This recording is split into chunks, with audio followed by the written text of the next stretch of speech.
पार्षद अशोक रुद्र को मिला सुरक्षा कवच। मालदा में टीएमसी नेता की हत्या में टीएमसी नेता समेत अन्य आरोपित गिरफ्तार किए गए हैं। इस कांड के बाद आसनसोल दुर्गापुर पुलिस कमिश्नरेट ने 3 नेताओं को सुरक्षा उपलब्ध कराई है। मिली जानकारी के अनुसार इसमें पश्चिम बर्धमान जिला परिषद के उप सभाधिपति विशुनदेव नोनिया, आसनसोल के वार्ड संख्या 78 के पार्षद एवं शिक्षक संगठन के पूर्व प्रदेश अध्यक्ष अशोक रुद्र तथा पूर्व बर्धमान जिला परिषद सदस्य रामकृष्ण घोष शामिल हैं। चूंकि श्री घोष का निवास एडीपीसी क्षेत्र के बुद्धबुद्ध थाना इलाके में है, इसलिए उन्हें सुरक्षा दी गई है।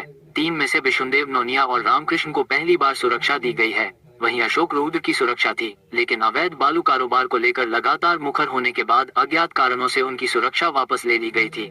अब मालदा कांड के बाद सुरक्षा समीक्षा के बाद पुलिस ने फिर से उन्हें और इन 2 नेताओं को सुरक्षा उपलब्ध कराई। इस स्थिति में आसनसोल पुलिस सुरक्षा के इंतजामों को फिर से मजबूत करने की कोशिश कर रही है। पुलिस सुरक्षा मिलने पर तृणमूल पार्षद अशोक रुद्र ने कहा कि नवंबर 2022 में मेरी सुरक्षा हटा ली गई थी और अब फिर से दी गई है। मुझे नहीं पता कि पहले सुरक्षा क्यों हटी और अब क्यों दी जा रही है।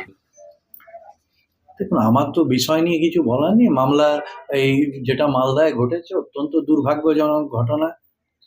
বাবলাদার সাথে আমার ব্যক্তিগত পরিচয় ছিল, একসাথে অনেক প্রোগ্রাম আমরা মালদাতেও করেছি। যেহেতু আমি আগে ছাত্রের রাজ্য সভাপতি ছিলাম, শিক্ষকের রাজ্য সভাপতি ছিলাম, তো সেই ইয়েতে বিভিন্ন জেলায় ঘুরতে হতো, পরিচয় ছিল। আর এই যে ঘটনাটা বলছেন, আমার তো এর আগেও সিকিউরিটি ছিল, প্রায় 5 বছর ছিল, 2022-এর নভেম্বর মাস অবধি ছিল।